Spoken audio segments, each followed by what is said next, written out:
30 NBA teams are here, packed inside the Marsha and Marty Martin Family Basketball Performance Center, ready to scout a roster full of NBA prospects. From potential first-rounders like sophomore Carter Knox, who tested the NBA waters but came back for more, to a freshman standout in Darius Acuff Jr., who is widely regarded as a talent who can go one and done. One thing's for sure, the spotlight is on Fayetteville today, and potential NBA careers begin in moments, right here on FanDuel Sports Network.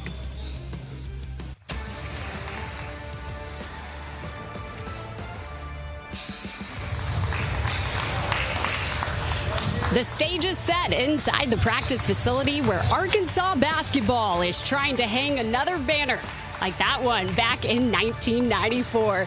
Hello, everyone, and welcome courtside. I'm Madison Hawk, thrilled to be with you on this really exciting pro day for Arkansas basketball, and even more excited to be joined by Naismith Hall of Famer, one of the best coaches to ever do it in the game of basketball, Arkansas head coach John Calipari. Coach, thanks so much for joining us. Thank you, guys. Thank you for being here. Appreciate that. What an exciting day it is for you and your program. You've held multiple of these pro day events. In your opinion, why is this important, not only from a player perspective to showcase them, but also what are these scouts looking for today?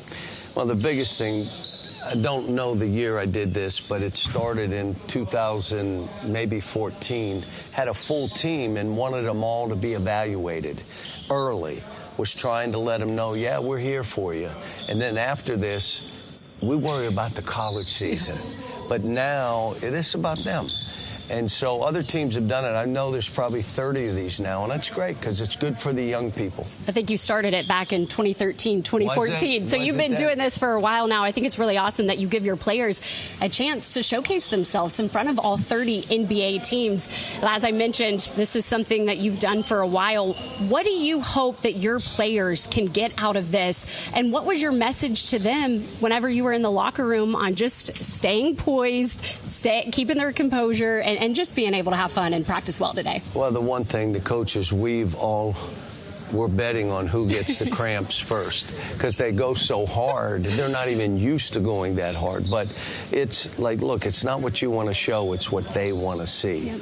And it's, look, fall back on your training. You fall back on your training, you're going to be fine. The other thing is your body language. It screams. So they know you don't have to miss a shot and act mad. They don't think you're happy. So just those kind of things. And then, again, great teammate. Make the extra pass. Make the plays you have. So it's all those kind of things trying to get through. You mentioned that they're going to go hard in the cramps. I'm already seeing them getting up and down the court. Before we even came on camera, they were running sprints out here. Who are some players early on that have impressed you already with your program? Well, the four that came back, TB, DJ, Carter, and Billy, they're just better than they were a year ago. Our freshmen are Darius and Malik, Isaiah. Really good players. And then the two transfers we brought in, Malik Ewan, Nick Pringle.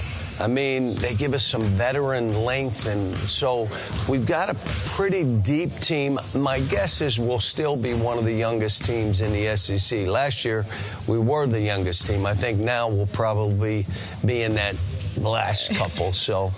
Yeah, and you mentioned earlier, too, that this is a day where they can showcase themselves, and then it's on to preparing for the season. And the SEC season, that once again, that league is stacked. How do you think that playing in the SEC helps elevate your players for getting ready for the pros? Well, it gets you ready for the NCAA Tournament. And if you can advance in that tournament, anytime my teams have advanced deep in the tournament, 5 or 6 guys from that team have gotten drafted. The 1 and 2 pick, which has never been done in another sport, from the same team drafted. 4 lottery picks 2 or 3 times because we won. So winning matters, and if we win, they all eat. Yep. Well, you have coached 43 first-round draft picks. 4 of those were the #1 overall pick, so you know a thing or two about developing players to get to the next level. I could sit here and talk basketball with you all day, Coach. I'm going to let you go, get this thing started. Appreciate Enjoy you. it, Coach. Thanks. Let's listen in now and hear from Coach Calipari as he gets this thing started.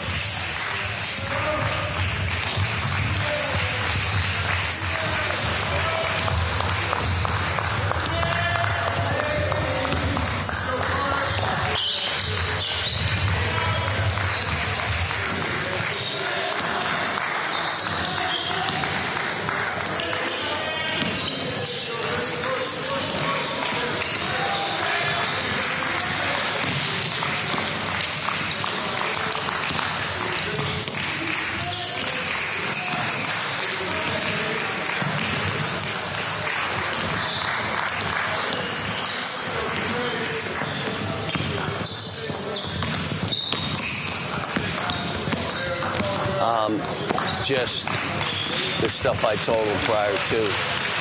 Fall back on the training. We've been going all summer. We've gone in the fall.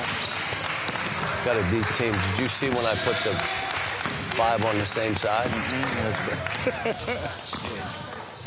We're about like 20. It's tough for Malik because I'll be honest with you, he's playing as well as anybody. Yeah, he's good. He can go get a bucket, man. As I mentioned, all 30 NBA teams are represented here today at the basketball practice facility in Fayetteville, Arkansas. We just heard from Coach Cal. A lot of excitement in this gym today. Also joining me is 2 former coaches. Matt Zimmerman, radio analyst with Razorbacks Sports Network, also used to be a coach here as well. Coach, thanks for joining us. And also joining us is a former NBA coach, now turned NBA analyst, Mike Fratello. Coach, thank you both for joining us. Fratello, I want to start with you, though, because you have been in this league for a long time as a coach and, as I mentioned, now as an analyst. If you were a scout, what are you watching for today? First of all, every coach will run his pro day differently. They don't necessarily all follow the same script, but many of them try to be a mini version of what takes place in Chicago pre-draft for these players who have the ability and potentially can come out and be drafted in the next season. Nowadays, they can come back in. As we've heard already, Arkansas has a player who tested the waters but did come back in. Normally, there's some type of testing, whether it be the vertical jump, whether it be agility drills, the size, the weight of the player. And then after the testing is done, then you'll see him do a variety of things like shooting the basketball, which is so important. When a scout goes to a game during the course of the season, if he gets to the game an hour and a half early, is he going to see a young man shoot 100 shots? Probably not.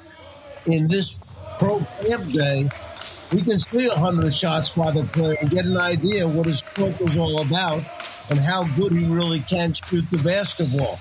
It's a way for him to judge a player who he may have never seen before.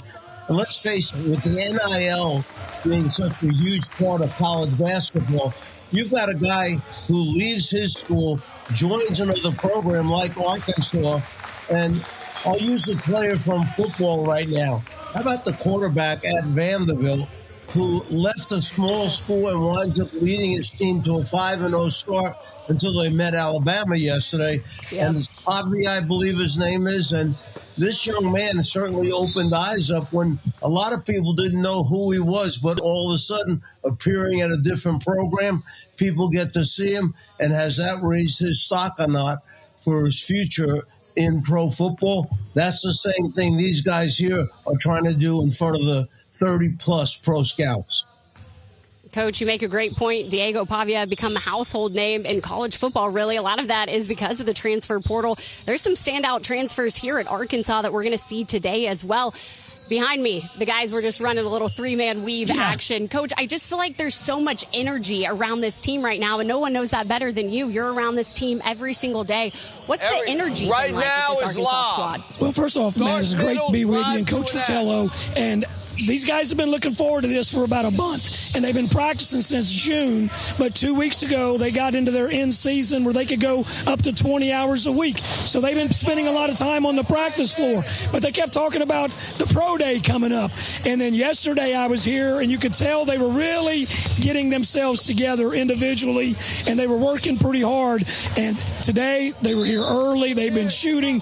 I've seen 2 of them. It's been in and out of here like 3 times, getting shots up before the pro day even started. These guys are anxious. Yeah, you have to think that there's a little added juice here, especially in October, right? Season is just getting underway. Preseason is just getting underway, but this gives them a level of excitement. One guy I just want to hone in on right off the top of this show. If you're watching at home, he's wearing number 11, Carter Knox. He's a sophomore. He tested the NBA waters in the offseason, but ultimately decided to come back. Matt, I'll start with you in his game because you were able to watch him so much last year. He's a solid shooter, especially from the corners, but he can also create really well for himself. Where do you want him to level up his game? Actually, Coach, I'm going to come back to you because I want to hear Coach Cal coaching it up right now. Go get him.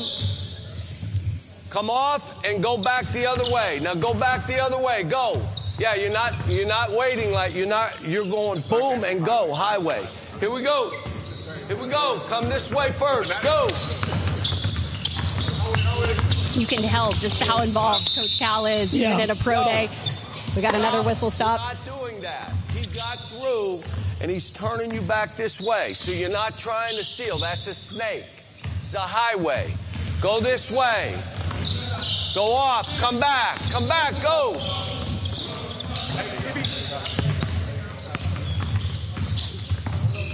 Good. Darius, good. You see Carter Knox there playing off the high ball screen. How would he be able to level up his game here in the sophomore season?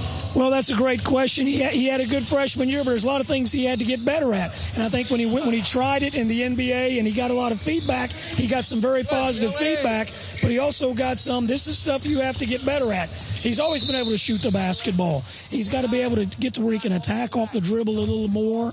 And he's a really good finisher at the rim, so he's got to drive more because he can finish. And we know he can shoot the basketball. And I think one area that he's really tried to work on since June, since he's been back with us, is a pull-up, a little bit of a mid-range game, whether it's going off the dribble, pull-up.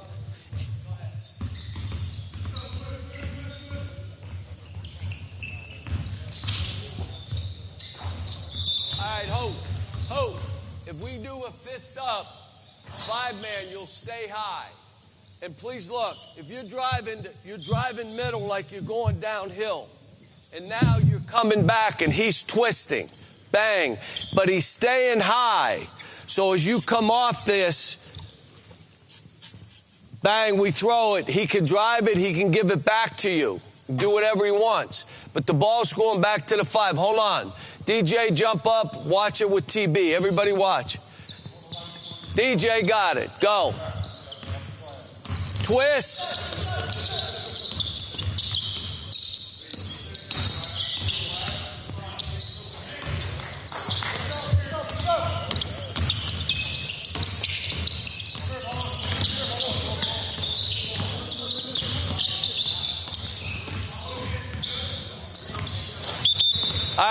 All right, look.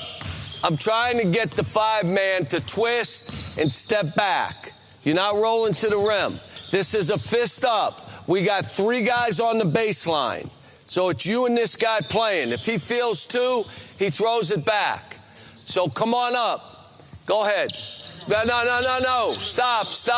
It's a middle pick and roll. So you could start over here and get to the middle of the court, and now we're in the flat set. You twist, come off, throw it back to him. He can shoot that, or maybe he comes back to you, okay? Here we go.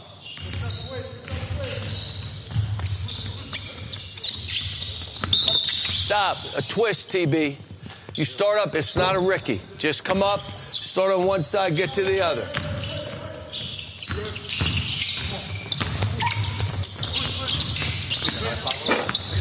Let it go. Good. Very good. Way to shoot it, Billy.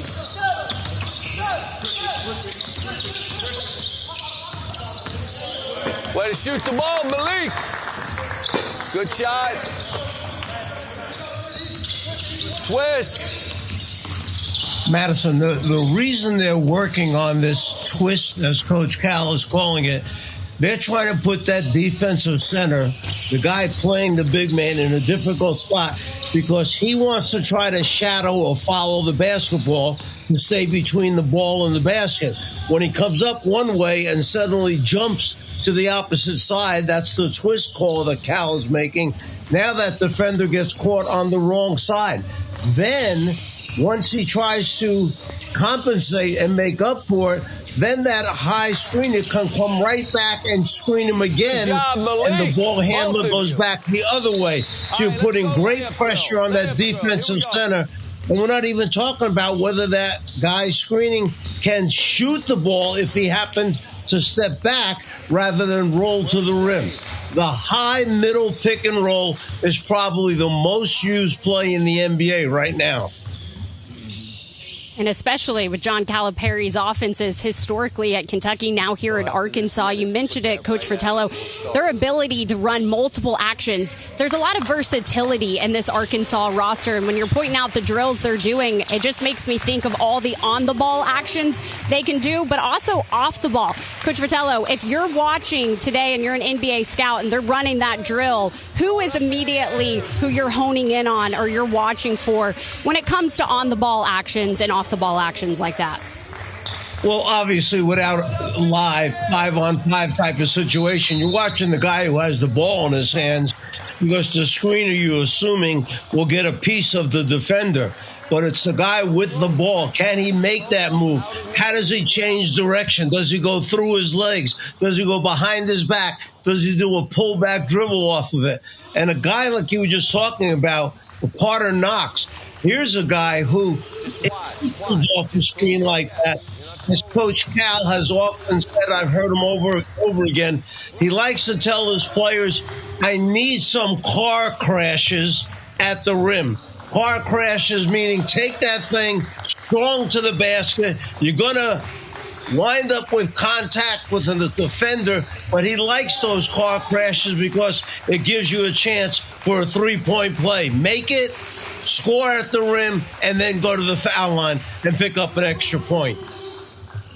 And to your point, Coach, Carter Knox does a great job playing downhill. A reminder, if you're watching at home, Carter Knox is a sophomore. He's wearing number 11. He's a guy that tested the NBA waters last year, decided to come back to play a second season for Coach Cal. And Matt, I want to ask you this because he really stood out at the Combine because of his frame. He's 6'5". He's a wing, but he has a wingspan north of 6'10". He already has a pro's frame. In fact, some people are just calling him a quiet star of the 2026 NBA draft. And if you are just joining us, we're going to be quiet for a little bit when Coach Cal starts to talk because we want to listen in and hear what he has to say. But we're going to be going back and forth. And Matt, as I mentioned, Carter Knox, his frame.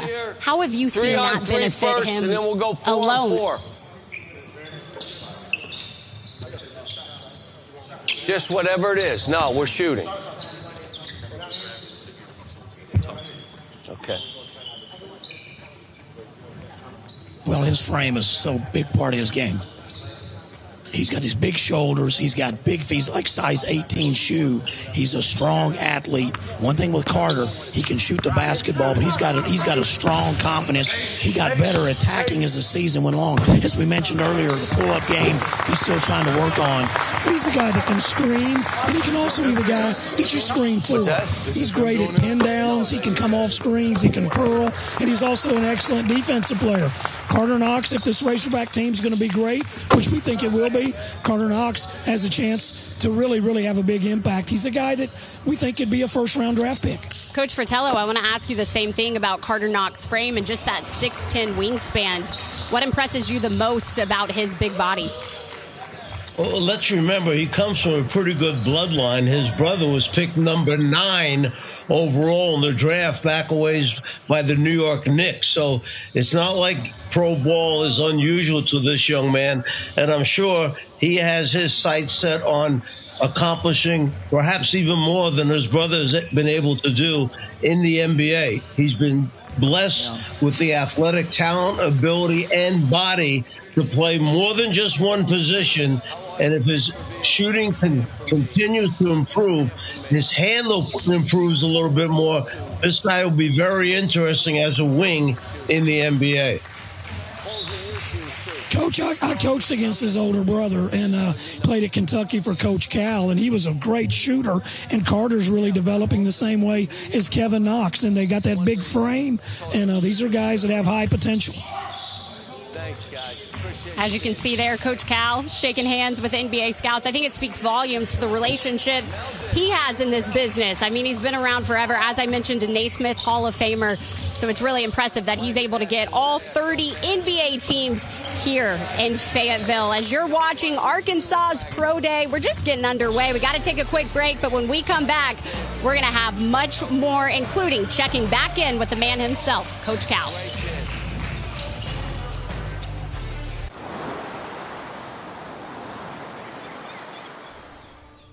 Hear that? That's the sound of your life. Perfectly imperfect.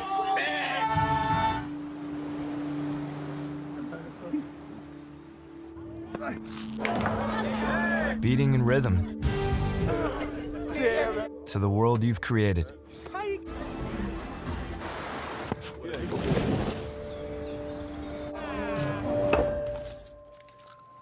But every time you drive after drinking, the music gets drowned out. Your life sounds pretty great. Don't let a buzz ruin it. Buzzed driving is drunk driving. Don't drive buzzed.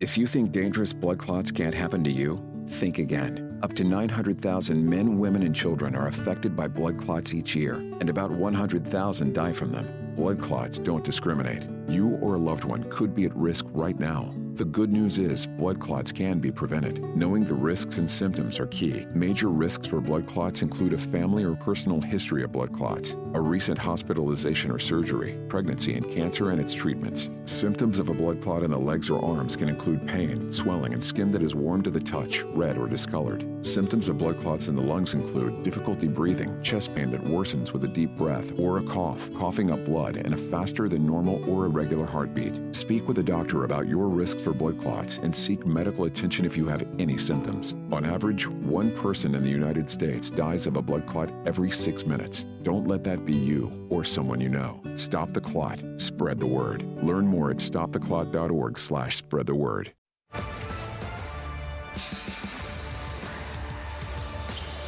Welcome back to Razorback Pro Day here in Fayetteville, Arkansas, where all 30 NBA teams are on display.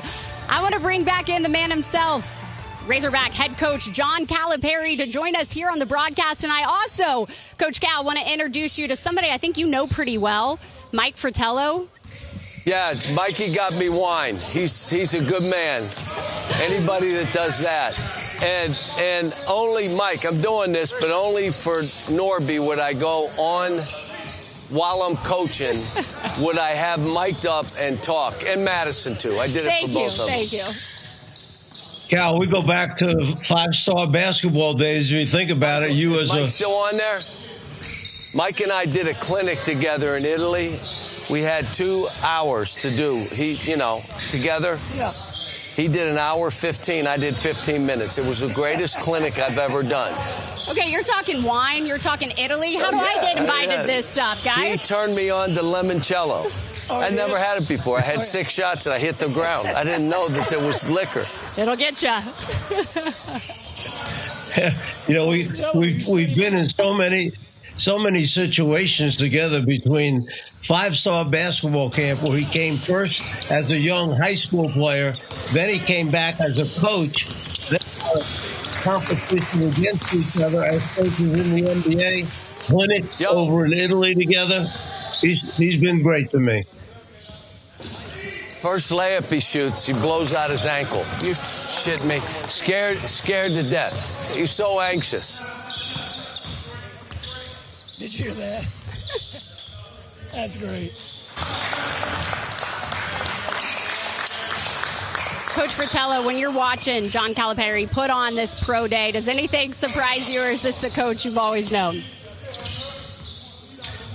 No, I mean, I've been at so many of Cal's practices and so many of his games. And let's keep in mind, when I was coaching the Memphis Grizzlies, Cal was at Memphis University or University of Memphis. So we've seen each other in the gym a lot of times. I've worked his basketball camp. So I'm very familiar with a lot of the stuff that he does, and they do the things so well, and it shows in the record that he has. Coach Cal, can you still hear us? Yeah, he's the best wine connoisseur I've ever been around in my life. Hey, first of all, let me tell you, unbelievable coach. Oh, yeah. Unbelievable teacher. He and I have been friends, I don't even want to say, 30, oh my God, 30 years. Longer than that. Coach Cal, when you're watching this pro day go on right now, you can feel the energy in this gym like we talked about at the top of this show. But when you're watching it and you're running these different drills, Coach Fratello was just, breaking it down for us, why these are important for these scouts. And then, hey, that guy's got some jumps. Well, we're doing this because I want them to see it in front of the basket, which means he almost touched the top of the backboard. Okay, now you watch Nick. Nick is going to do the same, and so is he doesn't need to go twice. He said, I got them all. That was Trevin Brazil. Yeah. Now watch Nick do the same. This is why I'm saying we're long, we're athletic. Go ahead, Nick, do the same. No, not the same. Coach, I heard you talking about Nick earlier this week to the media here in Fayetteville, just saying that he's really impressed you. You even said, I think he's better than I actually thought he was. Yes. Why? Leadership, playing and moving his team, being able to get guys in the right spots, his feel to space the court. He's a rim runner, which means you can always throw lobs to him, and he fights like heck. He's been taught great ball screen defense. Pick and roll defense, he can really play.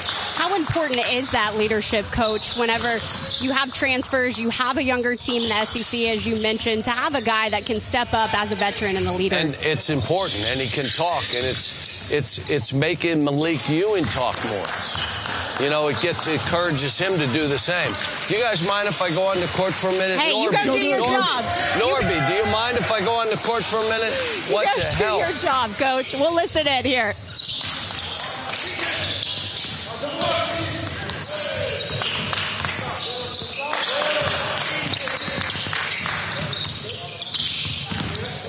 How the heck did TB? Did he do it running?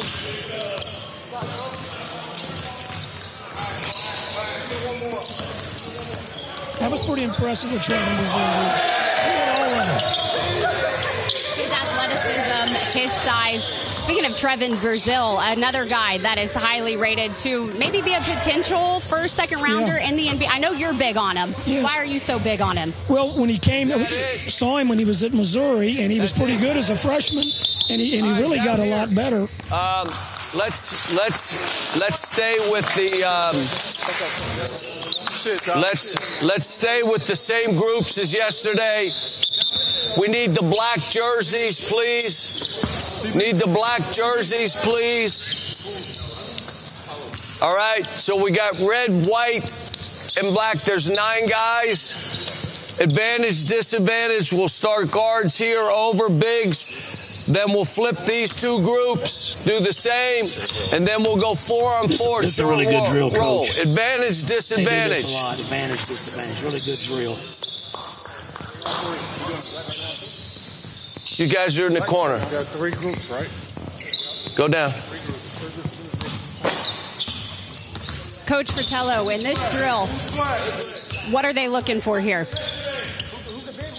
Well, part of it is the basketball IQ of the individual players. As Coach Cal mentioned, you have an advantage or you're at a disadvantage. And do you make the right decision? Decision-making so important at the end of the level because the athletes are so good. They're so quick. They're so fast. They're so long. No, that when that ball is in your hands, offense stays you have to make a decision.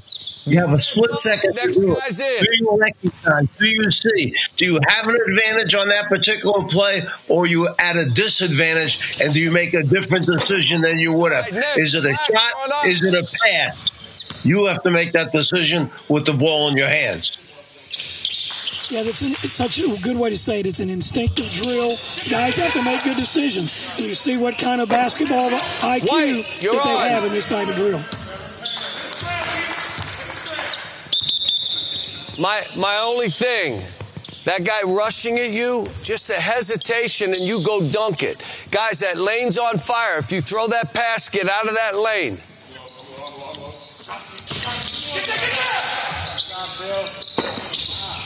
So you can see they start out the drill by having the man with the ball beating his defender. The defender is running alongside, but the next defender on the baseline is coming at him. So what does he do? Does he take the shot? Does he kick it back out with that hook pass to the top of the circle? Guys, and during the game, you would have the man spotting up in the opposite corner, which would be another outlet for him.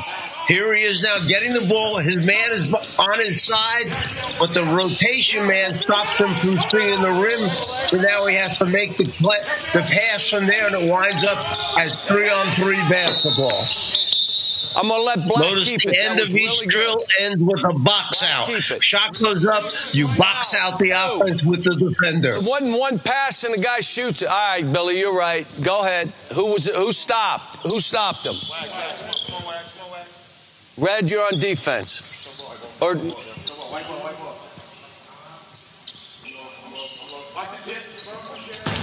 At red number 5 is being beaten. The defense rotates, and now they scramble from there, making good basketball decisions. all right, here we go.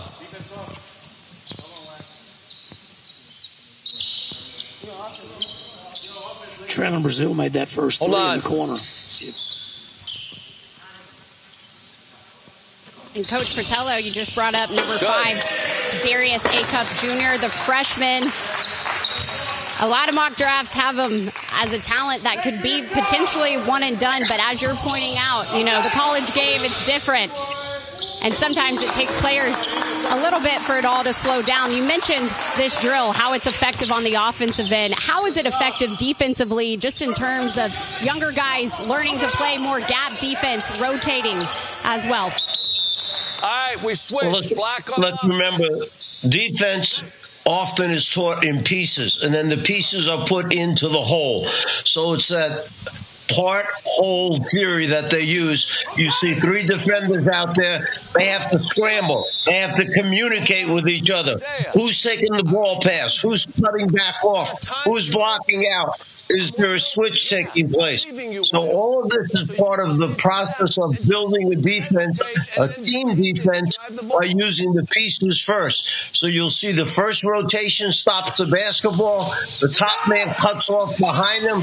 But when the pass is made to the top of the circle, he immediately has to rotate back out to the top. And that's where you see in their read, their IQ, and their great athleticism and length. Wow. All right, switch. You guys over. What? All right, go ahead, one more. Why did the lob test take place? Because the top man never got back down far enough to cut off that corner man. So instead, he went right to the rim for the lob. All right, switch. Over here. Coach Cal with a wow from Trevin Brazil right there off of that lob pass, a guy that we just briefly touched on, a player that... Behind him. He got an advantage.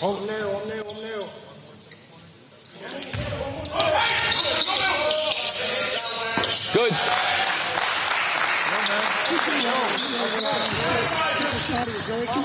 Hey, Madison, right now... You can hesitate and go. You'll get whatever you want now.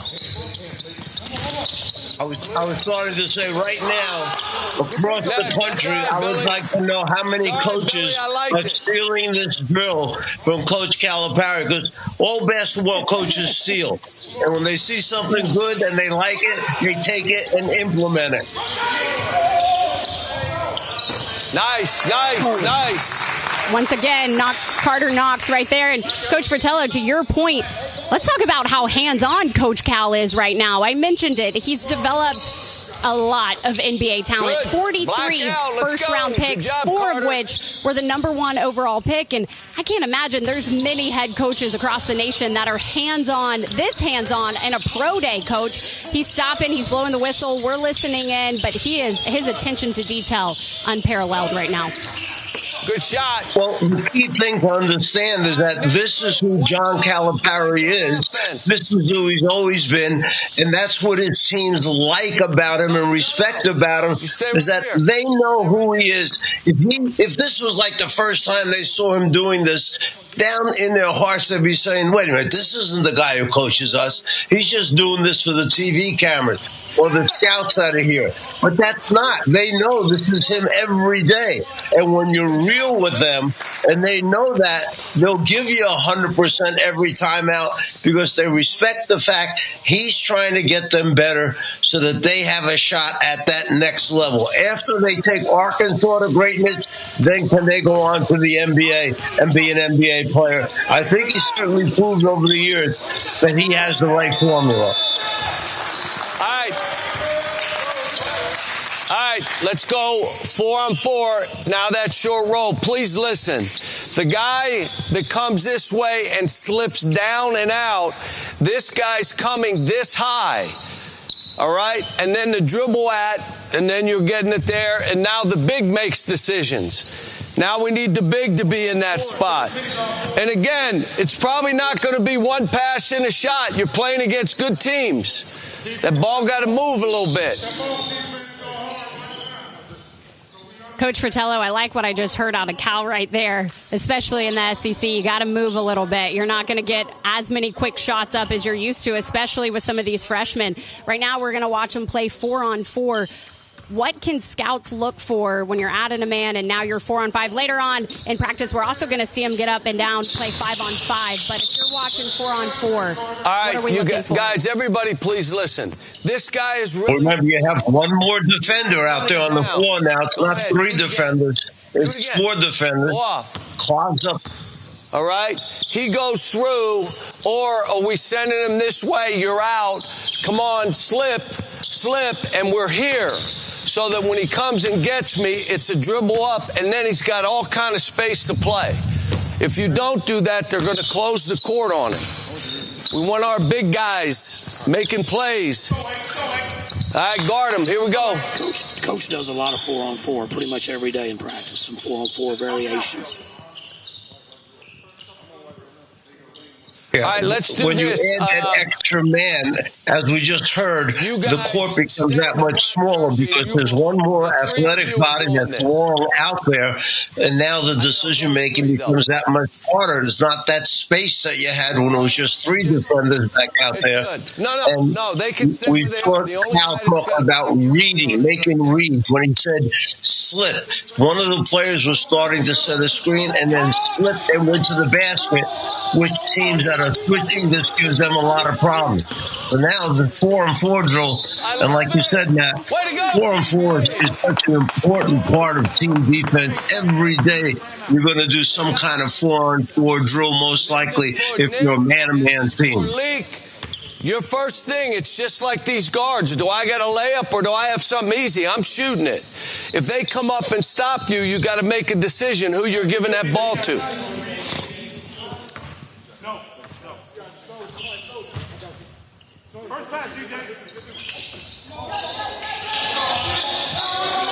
It's a great offensive drill, but it's also a great defensive drill. What am I going to say? What am I going to say when you made that pass? No, you made the pass. You're fine. Guys, everybody stop. If you make this pass, who'd you throw it to? Go down. Please watch. If I make that pass and I stand here, he got one thing he can do only, shoot. Where are you going, Billy? Where are you going to play if he has the ball? Stop right there. You're playing me, and if I throw it, he's there. If I throw it to him, I'm out. If he shoots it, watch. Then I would break out. But I got to cut to get Billy off because if he doesn't want to shoot it, he may drive it. And he doesn't just have to drive baseline. He may catch it, he may catch it on the break and be able to catch it and go this way. By you getting out, he gets an easy layup. If you pass it, get out of there.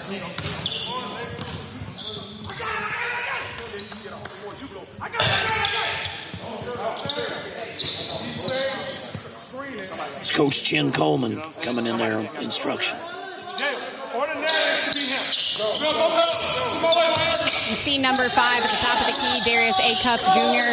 He's that freshman I was talking about. High expectations for him. You see right now he's moving off the ball with the ball in his hands. His mid-range jump shot's really First impressive. shot you have. Your mid-game is as good as anybody I've seen. You pull up and shoot that. Shoot the first one. You're not getting, we got a fifth guy out there. You're not going to get that off. Madison, I know Coach Cal is very pleased with the unselfishness that Acuff has shown since arriving there. He really wants it to be a team game, and he's gone out of his way. This is a guy who could dominate the ball every time if he wanted to, but he's trying to fit in with the system, trying to be a team player, trying to make his teammates better. Switch it over. Switch it over. Yeah, he really has, Coach. He's really developing an unselfish attitude since he's been here. He's a distributor. He's a sure scored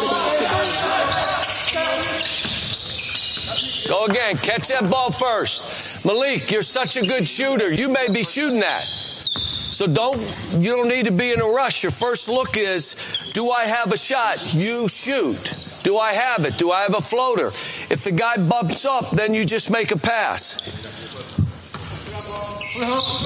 And Coach Fratello, to your point, Darius Acuff, number 5 in red, if you're watching at home, he's known for his ability to create. But how do you see him balancing scoring instincts with also getting his teammates involved at the next level? Here we go. Remember, a lot of that depends on who's on the floor with him at the time. There will be times where he needs to score the basketball. Other times, he's going to have to get other people involved. He's going to have to get the ball so they get their touches during the course of the game. You know, it's like wide receivers in football. They want their turn. How many times are they targeted by their quarterback? Well, Acuff is the quarterback when he's on the floor. It'll be an interesting combination.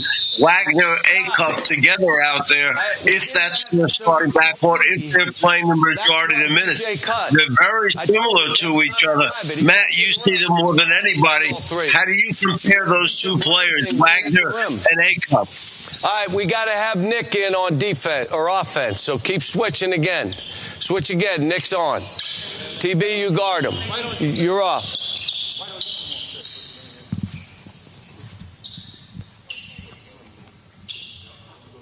That's pretty good stuff right there. Now, these guys they're all sweating. there's no doubt in my mind the defensive intensity's been when pretty Darius good. throws that ball to the corner, he will cut through. If the guy shoots it, look, he can go to here and go out. Or if he doesn't shoot it, he gets out. You know who normally gets the ball? The guy that cuts. You'll end up getting it on the other side. Trevin Brazile has really looked good so far today. Coach Fratello, you were asking about Darius Acuff and DJ Wagner, their comparison. Is that right? Right, I was asking with those two in the backcourt together, they have a lot of similarities, yet they can play off of one another. And Matt sees them so often. I was asking him for his thoughts on those two as the backcourt for the Razorbacks. And that's a great question, DJ and Darius, how they're able to compare. I know when we were talking earlier, Matt, this week, you said that they've really relied on each other a lot. They have similar games. How do they compare? What have you seen out of those two? Well, that's a great question. They're very similar. They're built the same, and they're both attack-first guards, but they're both capable of hitting a shot. There's Darius, just missed the shot. Don't be grabbing each other. They both play very good defense. I want the bigs to get one more chance in the middle. So TB, you start. And there are times Coach puts them together. Malik, you guard them, and then we do the same rotation. Let those guys go one more time. Make decisions, guys. That's all this is. Matt, what about leadership out of those two guys? Such a huge part in the collegiate game. Are they willing to make the comment when it needs to be made? Are they willing to talk to their teammates as a leader? And will the teammates look up to both of them, one of them, or one more than the other? One more time. Yeah, probably more so DJ right now, Coach. He's an older player. It's his third year. He's a more experienced guy. He's a little bit more vocal. Darius is definitely a lead-by-example type player, and Darius is getting more and more vocal all the time. Both of them have strong personalities, and both of them are going to be good leaders, but probably a little bit more DJ right now just because he's older and been around. And I do see Darius listening to DJ, kind of feeding off him and learning from him. Nick, you're guarding. Come on, guard. Here we go.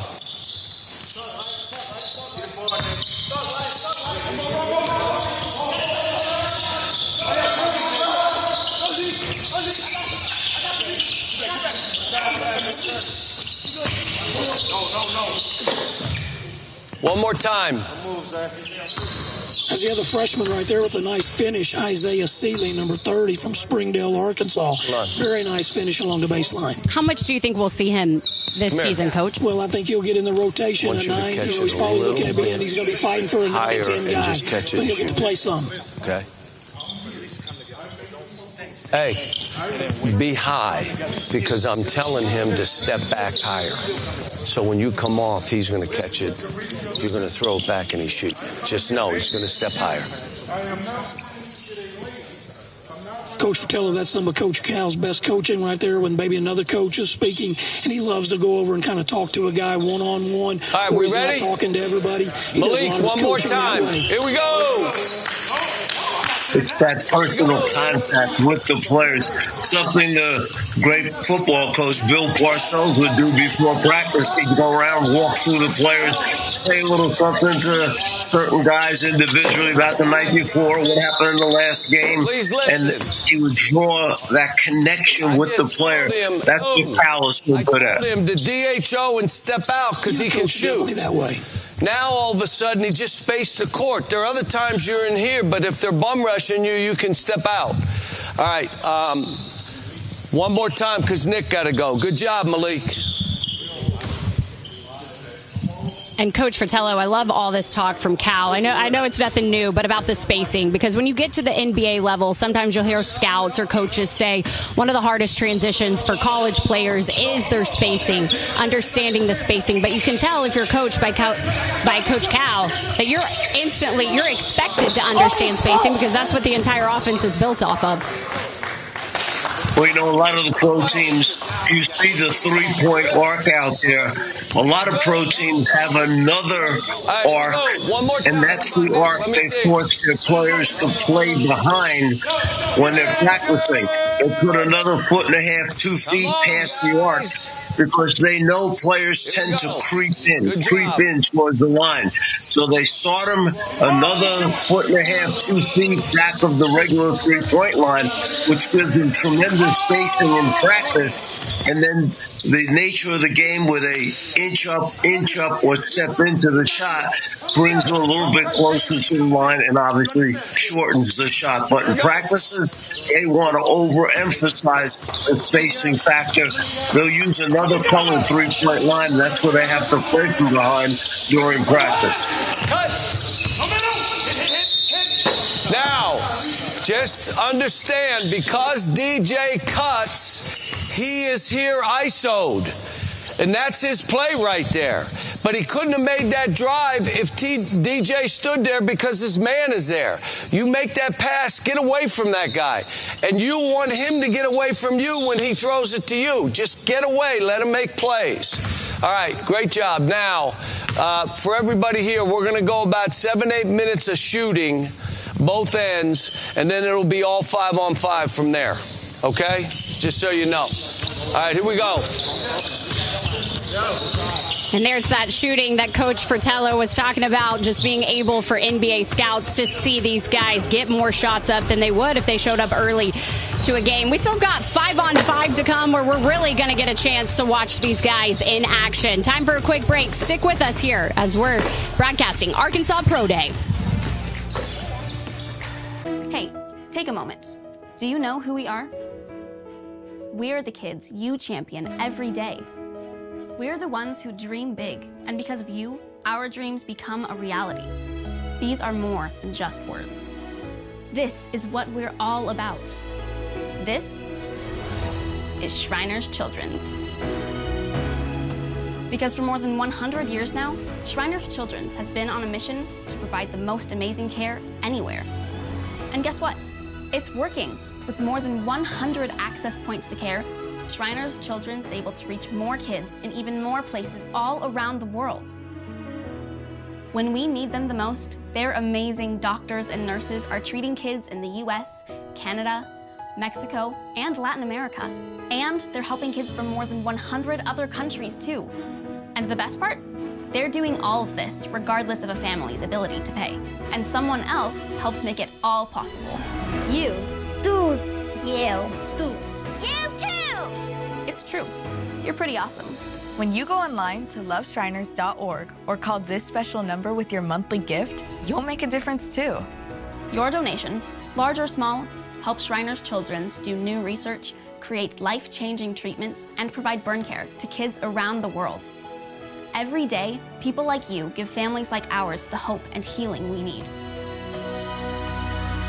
And when you give your monthly gift of $19 or more, we'll send you your very own Love to the Rescue blanket. It's a warm reminder of the incredible things you're making possible and that you're a part of something special.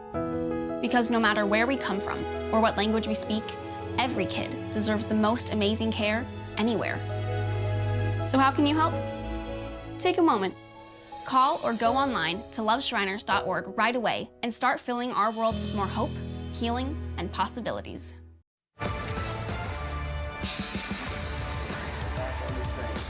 The other thing is body language.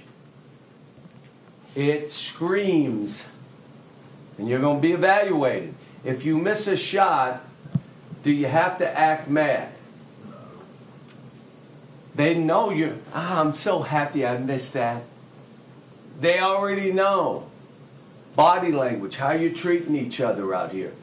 Please fall back on the training. I want them to look and say, I can't believe he got this guy playing that way.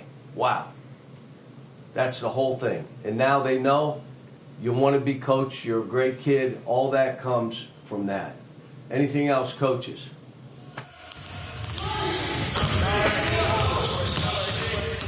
That was Coach John Calipari addressing his team right before Arkansas Pro Day here in Fayetteville. There's a lot of energy, a lot of excitement as 12 guys are competing in front of 30 NBA scouts today. I'm Madison Hawk alongside Matt Zimmerman, Mike Fratello along with us as well. And Coach Fratello, I want to get right into it with you. You just heard Coach Cal talk about body language.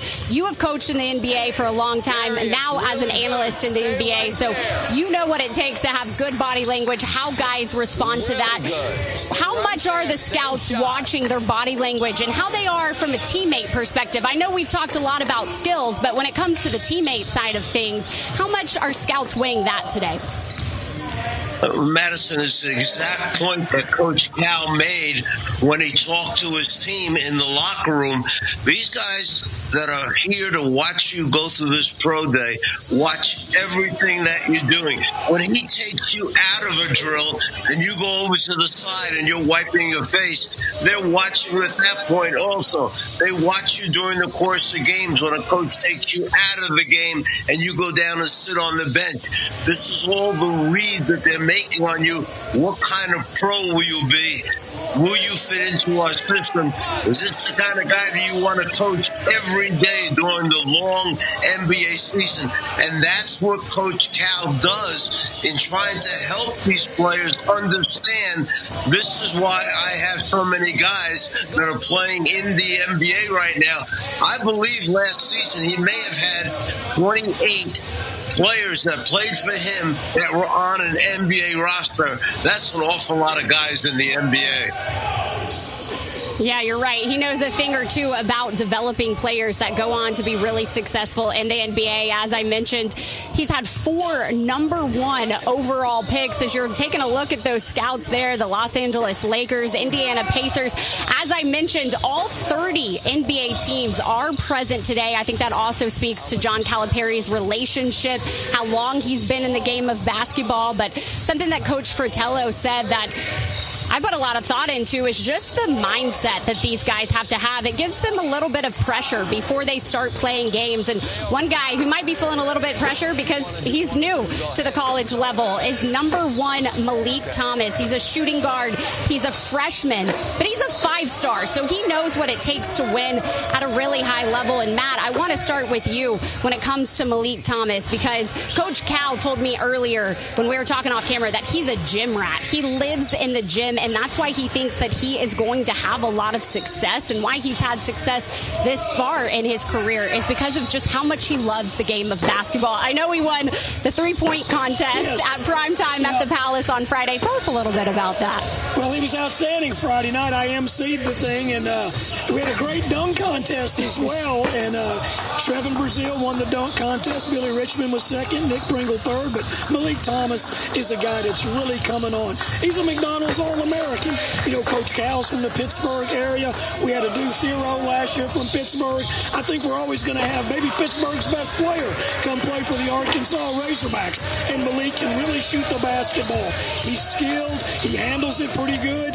He's long and rangy. He's solid 6'6". He's a little skinny right now, but he can flat shoot the basketball. Earlier, when you were watching, he made a beautiful little fake, one dribble, boom, pull up. He's a very, very consistent shooter. He's got confidence, and he'll try to guard you as well.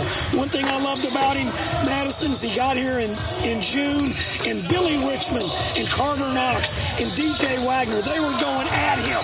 They wanted to prove something to him, and he fought through all that, and now he's going at those guys, and he has really come on.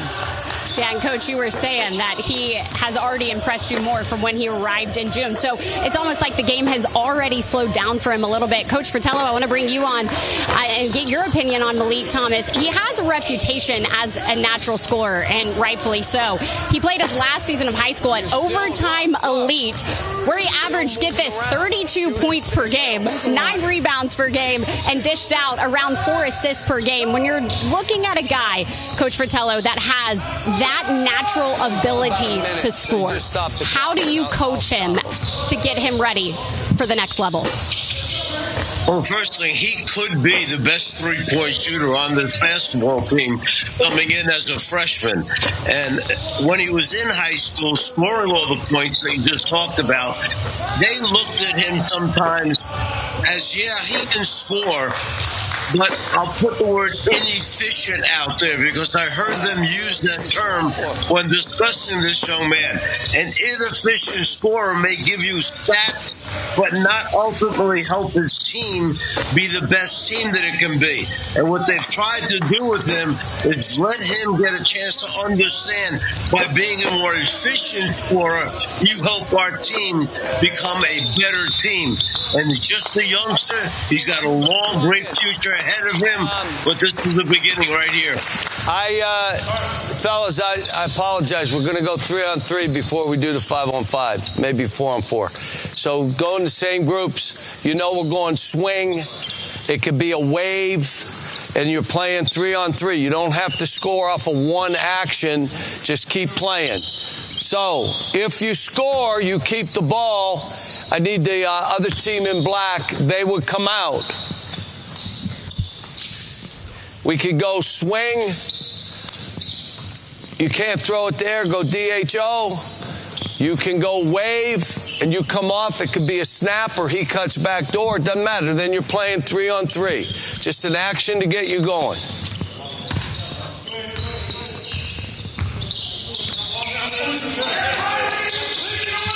Coach Cal there setting up 3-on-3. We're going to take another quick break as Trevin Brazile slams it home. We'll have much more Arkansas Pro Day action on the other side of this break. Stick with us here on FanDuel Sports Network. Let me just say one thing.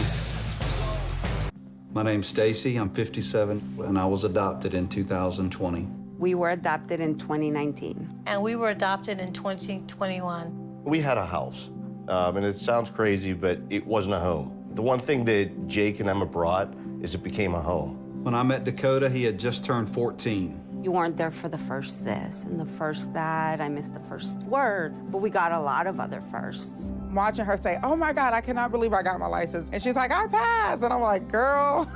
See them grow. It is... They chose to love us. They didn't have to. They chose us. Family. You and you. Kids in the middle. What I thought was a complete life was nowhere near complete, but it is now. Learn about adopting a teen from foster care. You can't imagine the reward. Visit adoptuskids.org.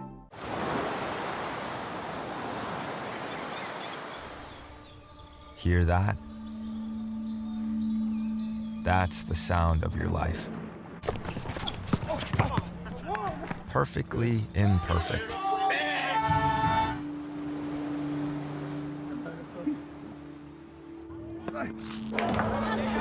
Beating in rhythm to the world you've created.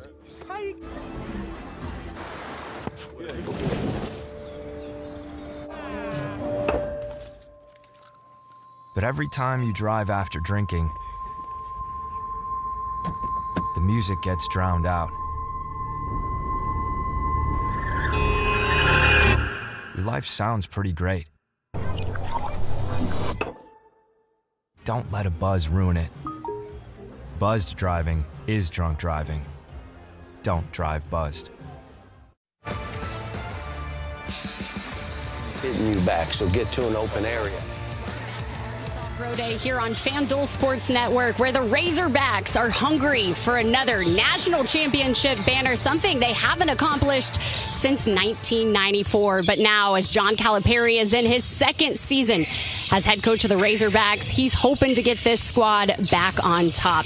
You're watching Pro Day, where they're currently working on 3-on-3 drills. We've seen them go 4-on-4. We're also later on in the Pro Day going to see them play a little 5-on-5 as well. But we're going to listen in to John Calipari now. Here we go. Is he cramping up? Swing. He's acting like it's this, that. I think he's cramping. Here we go.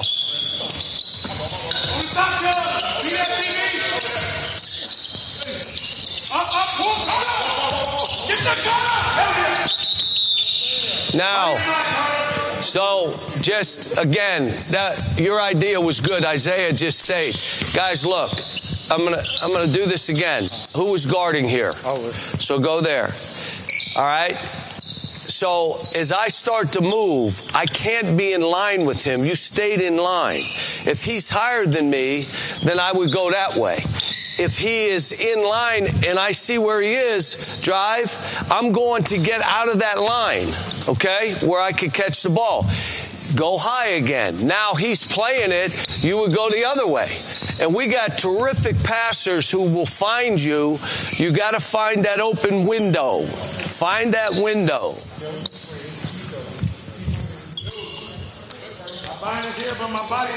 Madison Hawk here alongside Matt Zimmerman and Mike Fratello.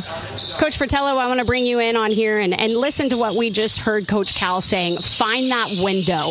What does he mean there? Break that down for us. Well, you have to make yourself available. If you can't see your teammate who has the ball, he probably can't see you either. So by moving, like Coach Cal just talked about, by moving to an open area, now your teammate has the ability to know where you are. And he said we have terrific passers. They'll get you the ball, but you've got to make yourself available. Just standing on a spot with a defender in between you, the teammate may not be able to see you. So you're going to end up throwing the ball to him. Run swing, he throws it to you. He goes to screen him. He's going back door. But take it up there because you may hit him. If you don't hit him, you throw it to Nick and you just go. If you go back door, get out, okay?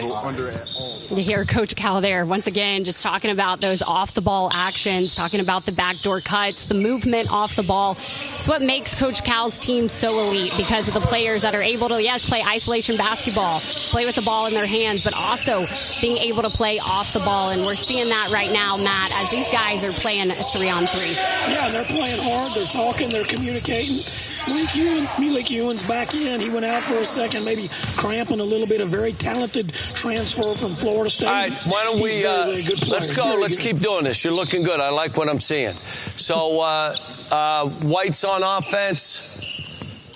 White's on offense. You got red and black. They score. If you steal it, come here, White, come here. This time we're going to run a split. So he's driving middle. You drive it middle. You stay wide. He's throwing it to you on the elbow. But I want you to square up because if you think you can take the guy, go by him. Even if you're come to a jump stop. If not, whoever goes through, get out of that lane and go. All right, here we go. Getting scored on, Red. Red, you're getting scored on, Red. Oh, yeah. This is a basket. Let me just say this. All coaches love doing this during the course of practice. They love all of a sudden drawing up a play to see if it'll, number one, work. On defense. But there's more to it. It's seeing if your players understand what you're telling them. Are they visualizing the court? Because during the game, you have the clipboard in your hand. You draw it up for them. Right here, he's calling them in. He's telling them what to do. And now they've got to react. So now he wants to see a split. Do they understand what he means by split? So the communication has to be there. Do the players understand what the coach is saying? He's not drawing it for them. He's telling them. Now they've got to visualize it and see it. Here we see it go. Split.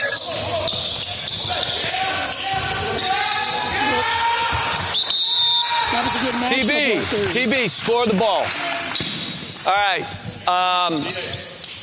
Come on in. Let me, come on over here. You guys are doing great.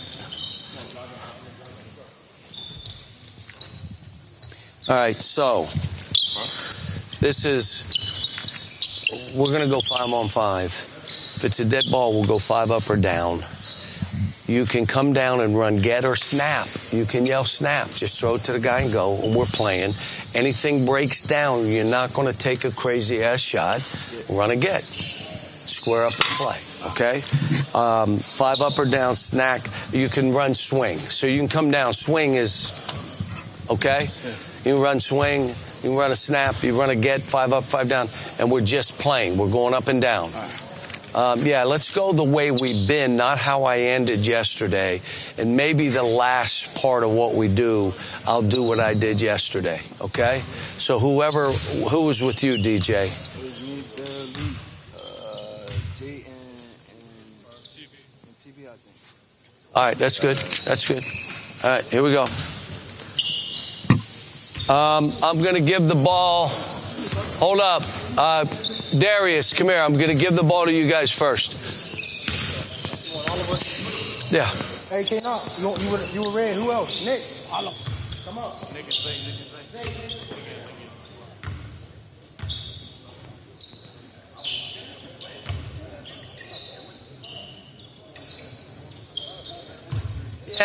Yeah, I may blow the whistle some too. The ref just asked Coach Cal, "Are you going to let him play through it?" He said, "Yep.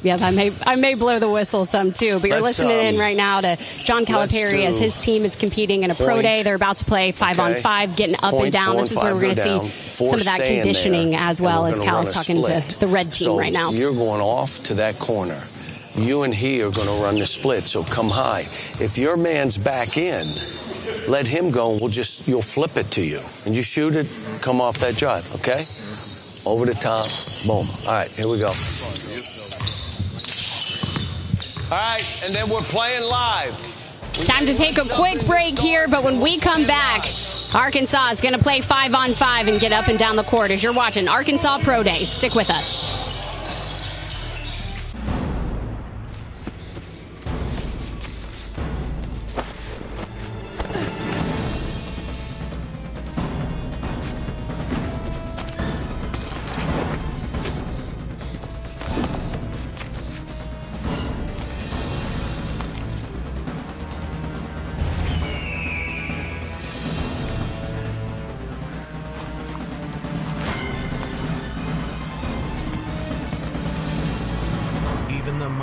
Might not see it coming. It's prediabetes, and it captures 1 in 3 adults. You may not even know you have it, but you can escape. Take the 1-minute prediabetes risk test to know where you stand. With early diagnosis, you can change the outcome and prevent or delay type 2 diabetes. Be your own hero on smartphones everywhere at doihaveprediabetes.org. Hall of Fame defensive back Darryl Green for Health Playbook. I'm with 2018 lacrosse national champion Christian Guardian for the FDA's Don't Get Burned Sunscreen Challenge. Ready for a little one-on-one? Bring it, Darryl. Hey, she's tough, but but I won't get burned today. I'm using a broad-spectrum sunscreen with an SPF of 30. The FDA recommends broad-spectrum sunscreens with an SPF of 15 or higher with other sun protection measures to reduce the risk of sunburn and skin cancer. Reapply sunscreen every 2 hours while outside and more often if swimming or sweating. You smoked me, Kristen. You know I was the NFL's fastest man. That's why I use a sunscreen with an SPF of 50 so I wouldn't get burned by you and the sun. Great game plan. You just won the FDA Sunscreen Challenge. Broad spectrum sunscreen is a winning play every time. For more information on sunscreen and other sun protection measures, go to fda.gov/healthplaybook.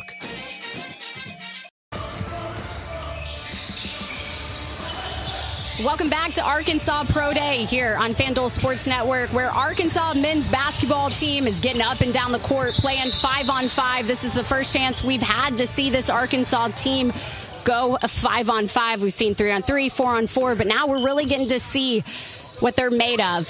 As I'm Madison Hawk, Matt Zimmerman, Mike Fratello joining me. We're going to listen in to Coach John Calipari throughout this scrimmage as well. We've got refs here officiating it. But Coach Fratello, I want to start with you because right now we're watching a really elite point guard competition between Darius Acuff Jr. and DJ Wagner. If you're a scout evaluating these two point guards, how does this competition help you evaluate them? Well, you bring up a very good point. First of all, these two that you mentioned probably will be the starting backcourt and play the majority of the minutes. However, the great thing for a scout is you're not coming in and seeing a team that has just 3 players that are pretty darn good and the rest of them are just fair. You're seeing a very deep roster. So when Team 1 plays against Team 2, there's not a major drop-off that happens in so many programs. You get to see them being pushed to the limit, and you're competing for time. Coach Cal tells them, listen, you're out here fighting for a spot. You're the 3. Are you a starter? You're the 4. Are you a sub? We're are just you going 5 down. 6th man or 7th man coming off the bench? That's what you're playing for every day in practice. Okay. And that's a great thing for these scouts to be able to see the talent level and how deep they are. You're playing against another really good guy. He might have been a McDonald's All-American at one point. Carter, go in that corner. Yo, start high and go down. I'll tell you when. As he comes up, 5-man, you go down. Here we go. Look this way. Get after him. Go. Come on. You hear the coaching staff during this 5-on-5 scrimmage, get after him. They want them going full speed right now. Perfect. If they whip a screen, you pull that ball back and shoot it. Good job, Carter. Going down. Let's go 5 up. 5 up. Billy, play here. You and DJ together. 5 up. You got to cut. 5 up.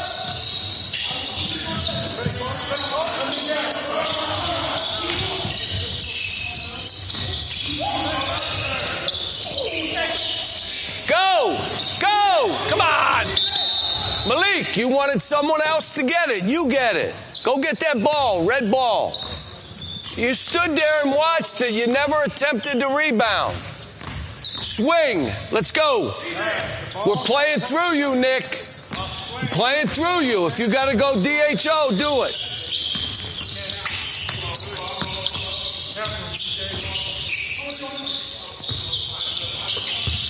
Going the other way.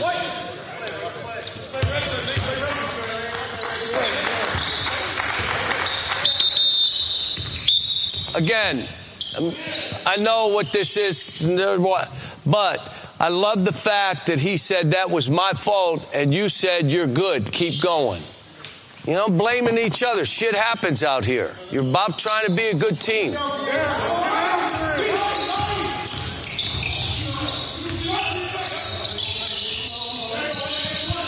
Great job, DJ!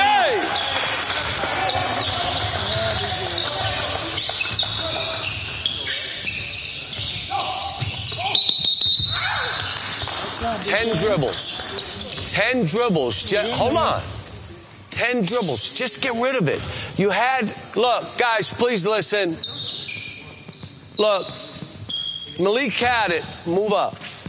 I could have hit him and cut through. Who do you think I think's going to end up with the ball? You. Whoever cuts. So you give it up and go away. Come here. Come here. All right. We're gonna go 5 up, okay? And the way we're gonna do this, just listen now. He's gonna go 5 up, but you're gonna come pretty quick, and it's gonna be a get, and then you pin him down. So you square up. He'll come and get it back. You do what you're doing over there, rip or do whatever. You just talk. You pin down, and then you can back off and throw it. And after you throw it, you cut. Okay? Here we go. You want it up top, Coach?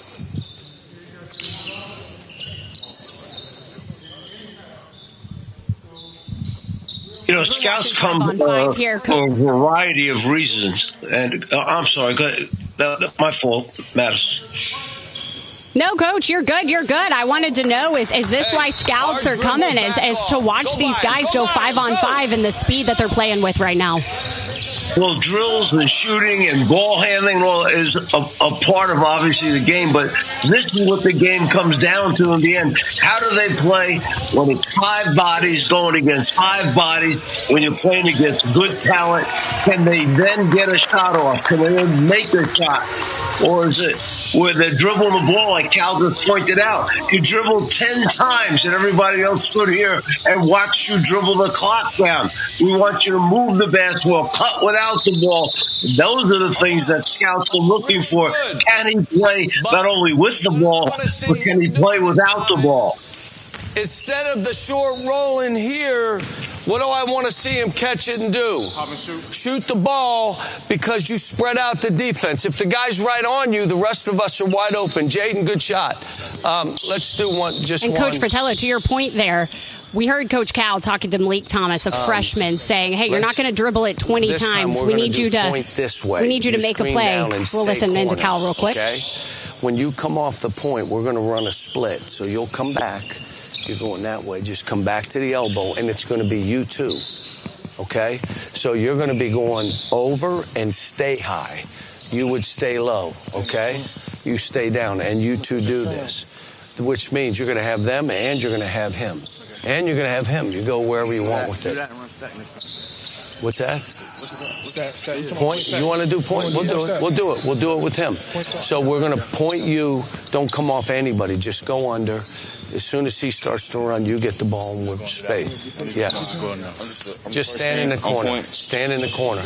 Okay? When you pin down, go stand in the corner.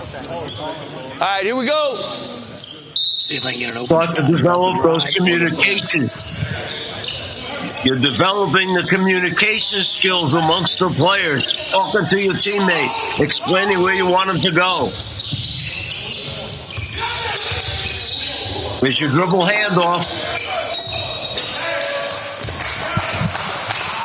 All right, come here. Going back. Good job. Come here. All right. We're going to do... Billy is going to set that screen. We're going to go stack. All right? Let's just do it where you go through. You go through. Billy comes up. You go. You can twist. You do what you want with him. He's going to be in the middle of the court. So we're running stack. Billy, you're going to be the screener. So I don't care which side you're on. You go screen. If you have to, yeah. And TB would be in the other corner. See what the white team can do, because the red team really executed very well those 3 possessions. Darius Acuff hit the corner 3 on the left side. Right there, a really good attack, a great pass. Nick Pringle, strong finish. See what White does. Run by him! And something to remember here, guys, Calipari's known to not play that many guys. Last year, he really had a 6-7-man rotation, so you know these guys are competing so hard for their spot right now. And I'm not gonna say much on that. Look, Malik. It's a good pass ahead because you got rid of it. Guys, if we all would get rid of it as quick as he just did, do you know how fast we would run? Because the guy thinks he's getting the ball. He's taking off. Again, we don't want to catch the ball in there. We want to catch that ball out of their lane. Because now, here's what happens. If you're in the outer lane and that guy tries to deny, Malik goes like this and goes right up the gut of everything. That's why you're running wide. You don't want to run. All right, what is it? Let's go straight.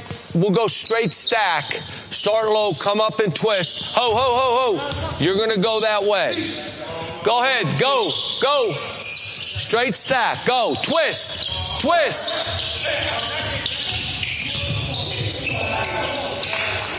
Go. Drag. Go. Just go. Come on, drag. There's that breakdown drill that we saw them working on earlier in practice, the twist move with the middle pick and roll, which led to the cross-court pass to an open three. Yeah, exactly. Right off that drill. Perfect. And Coach Fratello, to your point, scouts have to love watching the guys implement what they were learning in those drills into 5-on-5 action. If a guy is ahead, that time you were there and Carter was here. The whole method of teaching. And threw cross court and he didn't throw to you, you're mad. So if a guy's ahead of you, look, we're all basketball players. This is a talented group. Give him the ball and then get away from him. So whatever's there. Yeah, go ahead. Go stack. Yo, Malik, that was a hell of a screen, too, in stack. Hey, you ended up screening your own man, gave him a layup. That all happened off Darius Akoff, beating off the dribble again, attacking strong, getting into paint, making and creating.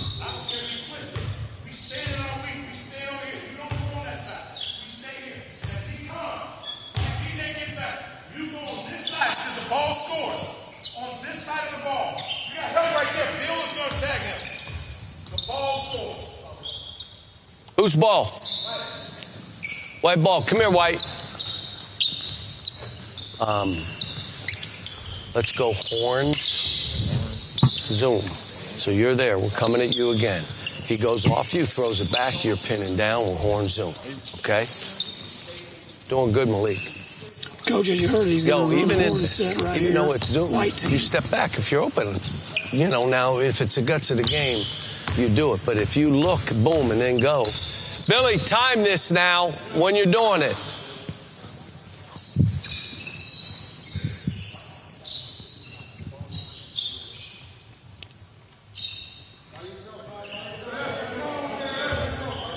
Need another guy at the high post. There you go.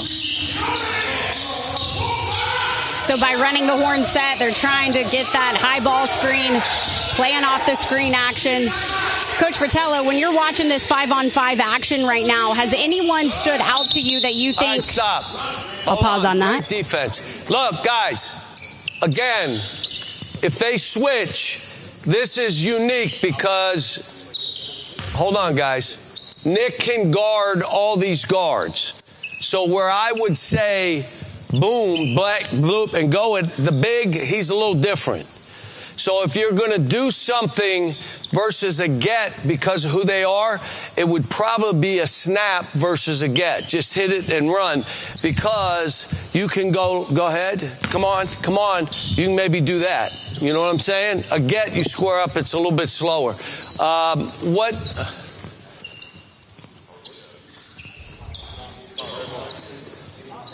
All right. You're coming. Come here. We're going to go 5 down. So he's going to go that way. Screen him in the middle of the court. Okay. He wants to go this way. But if he ices him, he's going to throw it to you and still chase, and you turn and go that way. You hear what I'm saying? You know what I'm saying? So, yeah, but you're coming this way. But they may play you like this, so you may throw to them and go that way. All right. You can obviously see why giving a team book is so important with pages about terminology. A get, what's a get versus a swing? This is what the players have to know when Coach Cal and the staff are talking to them in their teaching of basketball. Oh, big time. Big time. Guys. All right. Spin, reverse. Coaches, last thing we're going to do 5-on-5. We'll do some shooting too, but we're going to do all pick and roll. So now we're coming down in pick and rolls. I need a coach coaching each team so I don't have to do it. You got push. You got fist out. Guys, fist out. You could do a highway. Fist up. You could do a snake. Okay, push. Where do I want the push? Low. Low. All right, let's do this. Let's go Billy and Malik together. Carter. Let's go, hold on. Bang, bang, bang. Carter and Darius. So now I want to put Malik and Billy in pick and rolls. You go red with you two. Now, please listen. Let's say Billy comes down and says push. Watch. He could also, on a push, throw it to Malik and go away. If he doesn't want Jaden to handle it, or you don't, you could yell push and go low. The reason I want you low, because all these teams are going to try to ice, and we got guys that can throw that, and maybe they try to come late, you can turn it and go. A fist out, you're out here. How do I get there? Please watch. If I'm here, I'm going to that X. That's fist out. If I'm here, I'm going to one of the X's. But I'm not going sideways. I'm trying to turn the corner. Boom. And now I control the guy. If you go sideways, he's controlling you. Coaches, please. One white, one maroon, red. Let me watch. Madison, this segment, John Calipari put in specifically for the pro scouts. Pick and roll game is so prevalent in the NBA. So the scouts are saying to themselves, well, can this guy play pick and roll at the NBA level? Cal's showing them right now. He carved out this little section of pick and roll just so the pro scouts could see what they're wondering in their minds. They'll get a chance now to see every team in the NBA run pick and rolls, whether it's to start the play or finish the play off. Better. We had to get him in shape. And Matt, following Coach's point, watching this team every day, who do you think is elite with the ball in their hands coming off pick and roll when it comes to just being able to read defenses, especially if they take away your primary read, but then they're able to continue to play? Well, definitely DJ Wagner. He really got good at that last year when he took over the point guard spot after Boogie Flan got hurt. And DJ continued all season to get better and better, coming off screens, using screens, became a better facilitator. And Darius Acuff's very good. And I'll tell you what, Billy Richmond, who's a 6'6", 6'7" guy, he's pretty good with the ball in his hands, attacking and using screens as well. He's just not a tremendous shooter, so he has to really attack and be on the aggressive side. Playing these ice. If that 5 comes up, he can hold and attack that big. He holds and you attack, and he's running right behind you. All right? Let's go fist out. Stay right there. Go to the baseline. Hold on. You would be up. You guys don't know where he's going. Which one are you going to? Start down. Now he controls you. I want you to listen what I'm saying. You control him by, he doesn't know which way you're going. That guy's going to go to you here or there. So you're here and look, turn in the corner, boom, and now I control him. If not, he controls you. Go by him. Go by.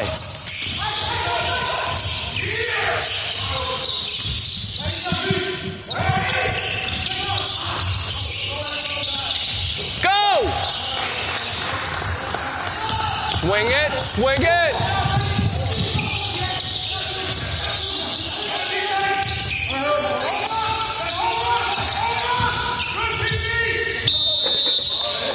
Really good. Now, all right, Nick, you got a really good. Malik, that's a big part of your game. Just look, guys, real quick, and I'm sorry I'm stopping this. Come on. What he's seeing is that guy's playing you that way, so he's getting away from you. And then when he moves, you're not going that way. You're just going to what you did. I'm never going to say anything about your floater. That was boom, boom, floater. Bang, bang, bang, bang, bang, bang, bang, bang, bang. Yeah, I'm going to say something. That right there, do it all day. Your guys' ball. Let's go fist up. Fist up. Yo, put DJ under. You go corner. Start here. Start here, though. Fist up. You twist. Now, start on the wing. Turn the corner. Turn the corner this way.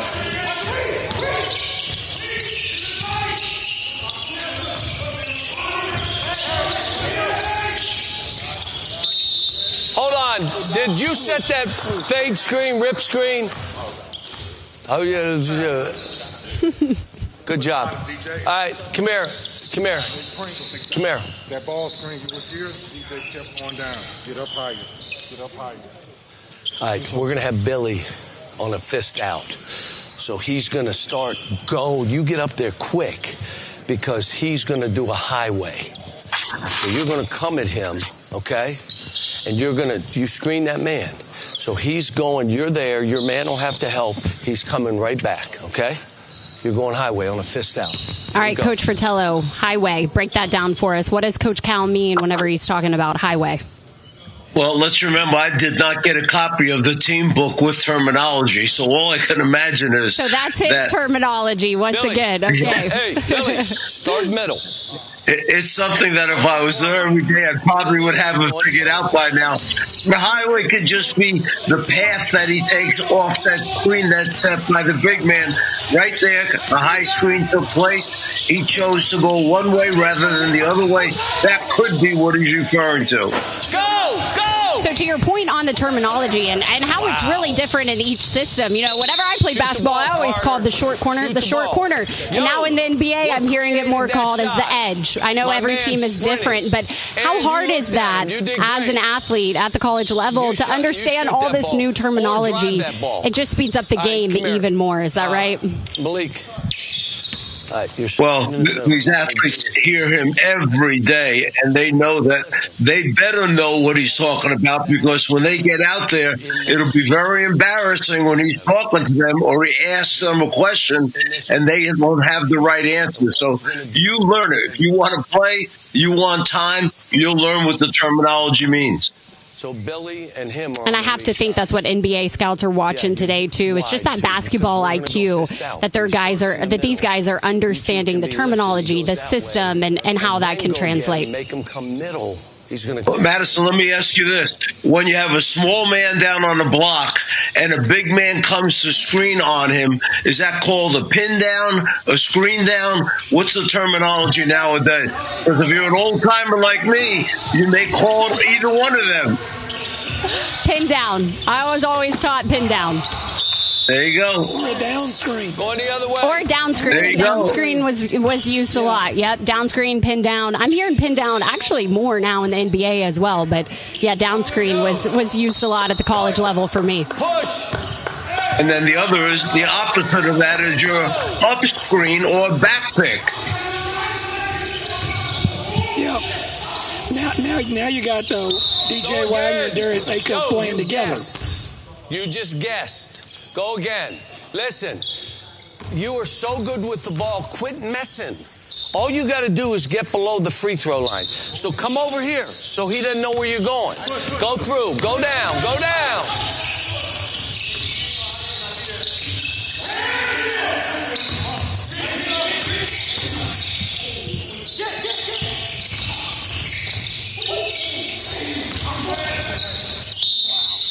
Yo, I'm just going to tell you, really good. You have a couple shots you should be shooting. Yo, now we're doing the same thing on a push. You start to the middle and push a guy through. Get lower.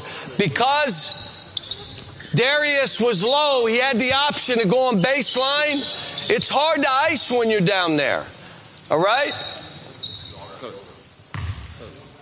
Yeah. On the opposite side, you want to Clyde on push? No, on push. All right, good question. All right, stop. Come on over here.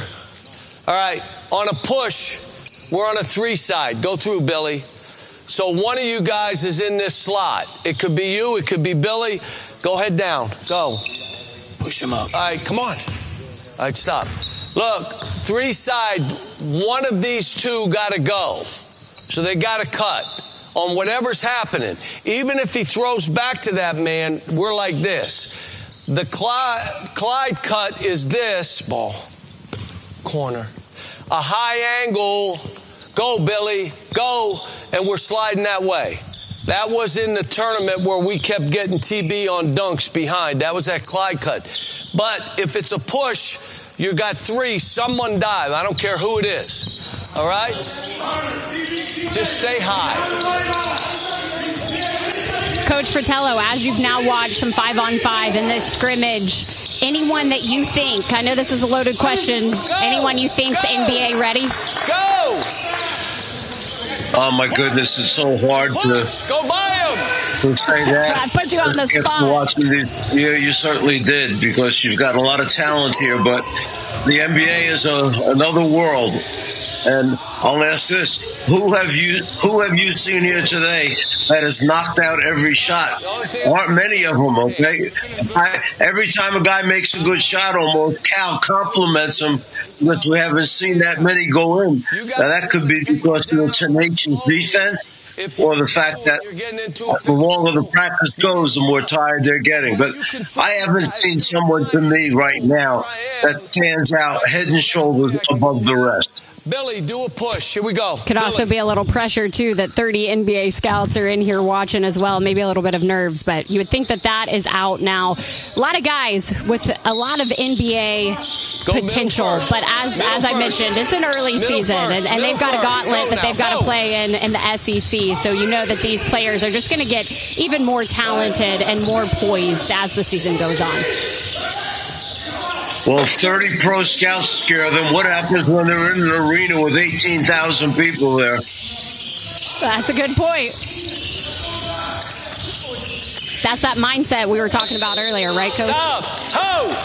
Exactly, and that's what Cal tries to prepare them for, what they're going to face, what things people are going to throw at them defensively, what they have to be able to solve. The puzzle they have to solve, it becomes a little more difficult when they're trying to solve it with 18 to 20,000 screaming maniacs trying to make them lose a game. Your fist out. I drive, turn the corner, boom, and I play. If they try to ice, go. They can't get there that quick. Big man, come a little early, 5. Come a little early. So he calls a fist out. Please listen. You already know he's going to 1X to the other, so I'm coming up. Turn that corner. Back off. Boom. Now I'm hitting him and I go. Okay? You can come early. He calls fist out.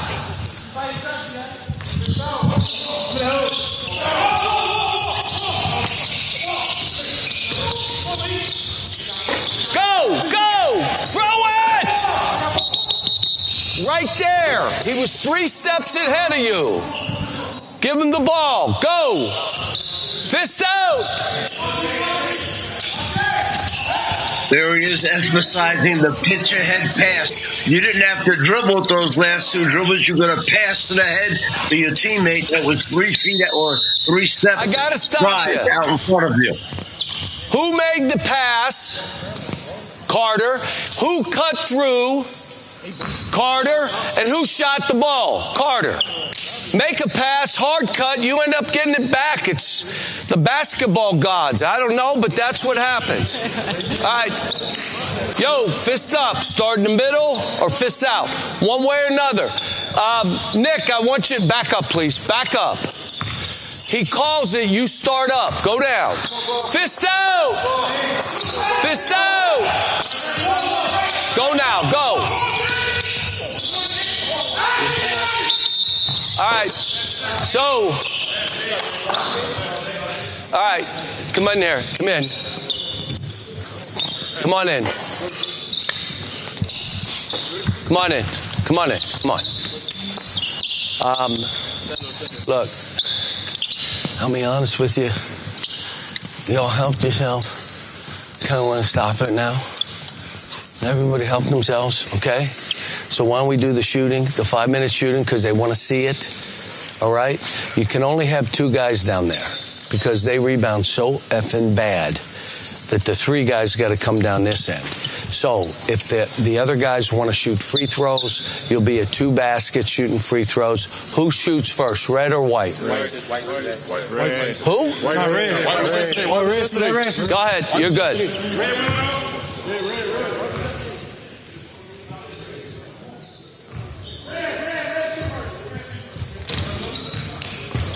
Coach John Calipari wrapping up 5-on-5 for the Razorbacks as Pro Day continues on. Right here on FanDuel Sports Network. We got a quick break, but much more action coming up. Hall of Fame defensive back Darryl Green for Health Playbook. I'm with 2018 lacrosse national champion Christian Gaudy for the FDA's Don't Get Burned Sunscreen Challenge. Ready for a little one-on-one? Bring it, Darryl.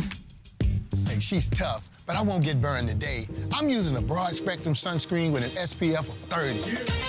The FDA recommends broad-spectrum sunscreens with an SPF of 15 or higher with other sun protection measures to reduce the risk of sunburn and skin cancer.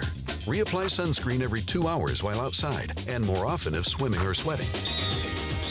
You smoked me, Kristen. You know I was the NFL's fastest man. That's why I use a sunscreen with an SPF of 50 so I wouldn't get burned by you and the sun. Great game plan.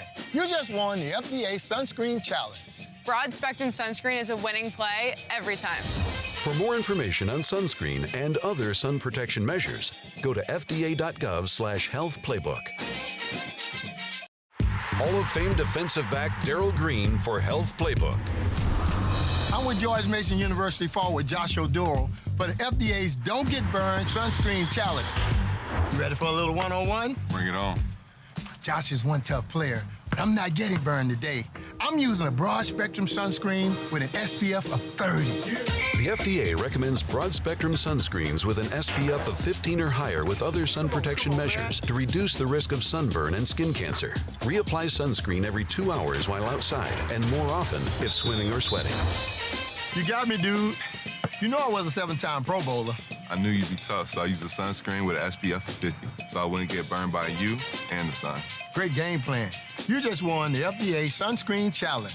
Make sure broad spectrum sunscreen is a part of your gear. It's a winning play every time. For more information on sunscreen and other sun protection measures, go to fda.gov/health playbook.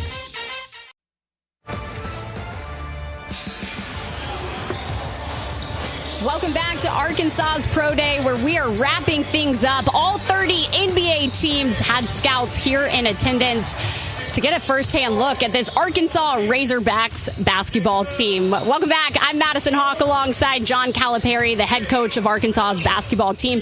Coach, I asked you at the start of all of this the purpose for not only your players, but for the scouts too, and what they both wanted to get out of it. Do you think the scouts got what they needed? You'd have to ask them, but I will tell you that we wanted to show them the things that they want to see.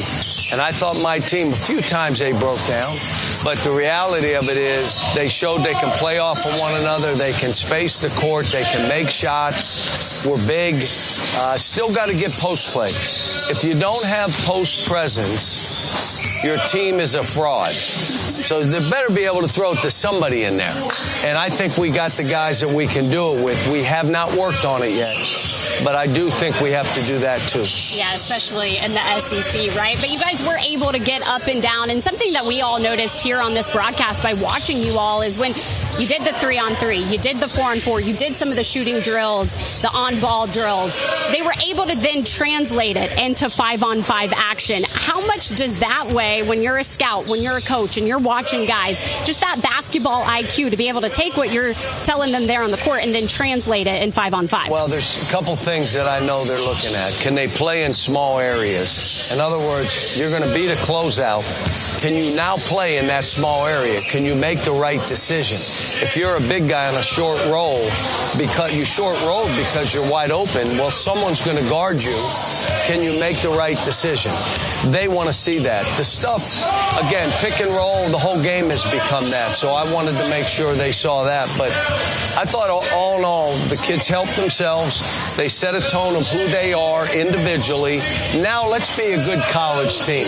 Yeah, you got this behind you, and now you can focus on the season. I want to bring back in our coach, Mike Fratello. Coach Fratello, I know you and Coach Cal go way back, so I'm going to open the floor up to you. What do you want to say to Coach Cal, your good friend?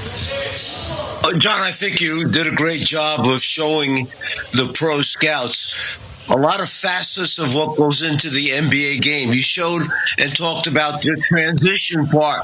Pitch the ball ahead. You don't have to dribble it 2 more times. You can get it there faster by pitching it ahead.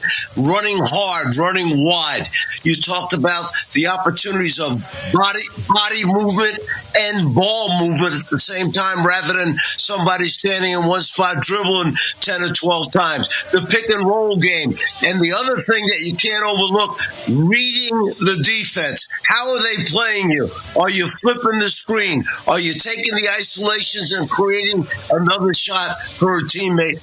All outstanding teaching points.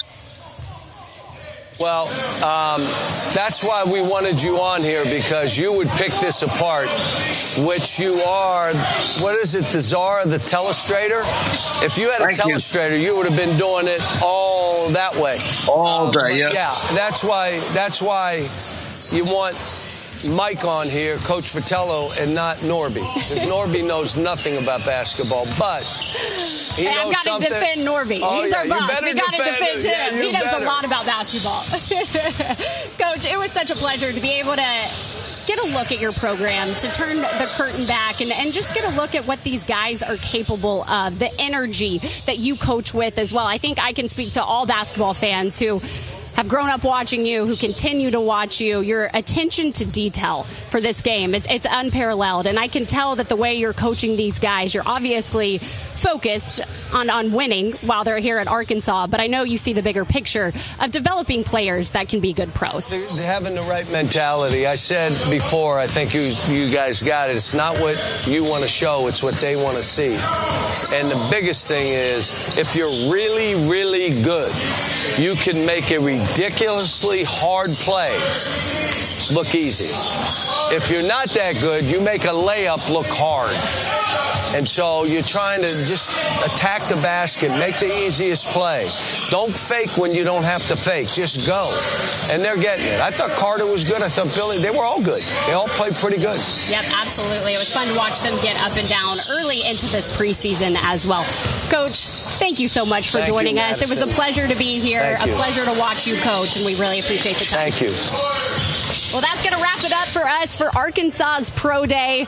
It was a pleasure to be able to watch this team in action. As I mentioned, all the drills that they were doing, the 5-on-5. It's a first look at what could be a really talented Arkansas team in John Calipari's second season. Matt Zimmerman joined us, the radio analyst. Mike Fratello, a legendary NBA coach. Great insight here on some of these elite players that are trying to make them the name for themselves, not only in the SEC, but in the NBA as well. That's going to wrap it up for us here at this Pro Day, but stick right with us here on FanDuel Sports Network, because coming up, it's an all-access from Calipari's first year at Arkansas when they went to the NCAA Tournament. It's episodes 5 and 6 next.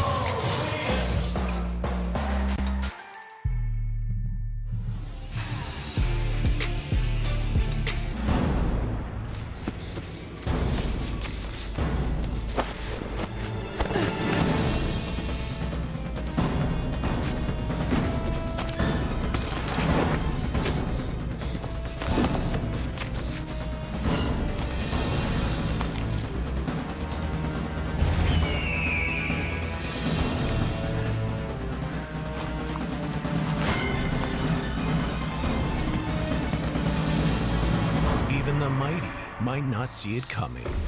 It's pre-diabetes, and it captures 1 in 3 adults. You may not even know you have it, but you can escape. Take the 1-minute pre-diabetes risk test to know where you stand With early diagnosis, you can change the outcome and prevent or delay type 2 diabetes. Be your own hero on smartphones everywhere at doihaveprediabetes.org. There I was, 16, divorced, remarried with a baby, another on the way, and I could barely read or write. Getting my high school diploma was a catalyst I needed. Now I have a bachelor's, a master's, and I became a teacher. When I look at all these success stories, I could not help but think it all started by getting my high school diploma. When you graduate, they graduate. Visit finishyourdiploma.org to find free and supportive adult education centers near you.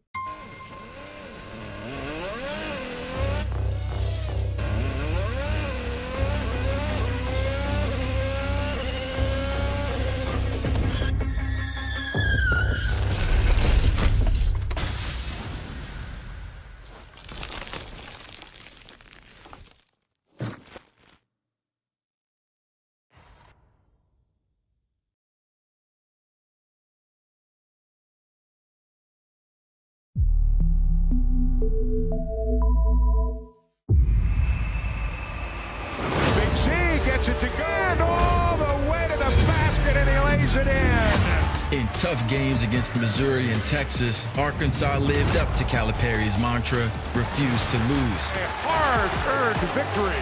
But with top scorers Adu Thero and Boogie Flan still hurt, with no timetable to return, the Razorbacks must find a way to keep winning.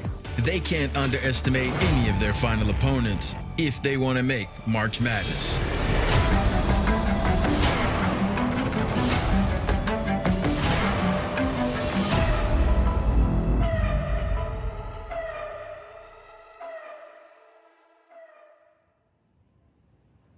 The fate of the Razorback season hinges on their final stretch of games. For Cal's coaching staff, that means balancing intensified game prep with all of the additional work required to build a successful program. My name is Chuck Martin. I'm an assistant coach here at the University of Arkansas. I was at Kentucky with Coach Cal last year, but we initially worked together back in 2006 at the University of Memphis. First and foremost, it's such a fast-paced season. You know, the fans get a chance to watch the game on Wednesday night, but we've been prepping for 3 days. Let's say we played the other night, we beat Missouri. The very next day, you're working on Texas. And you got to be prepared to come in Monday to present that to the team. And on top of that, you've got individual work, you got academics, you got strength and conditioning, and you got recruiting, which is the bloodline of any program. Well, I think any time that you are trying to continue to build your program, recruiting becomes vital. But you have to take care of what you have to take care of that's already on this campus, because our best recruiting job is those guys that need to come back, that they come back. One is not bigger than the other. It's a partnership. If you can't recruit, you can't win games. You can't win games, you can't sustain success. You can't sustain success, there's going to be change. Everyone's trying to gain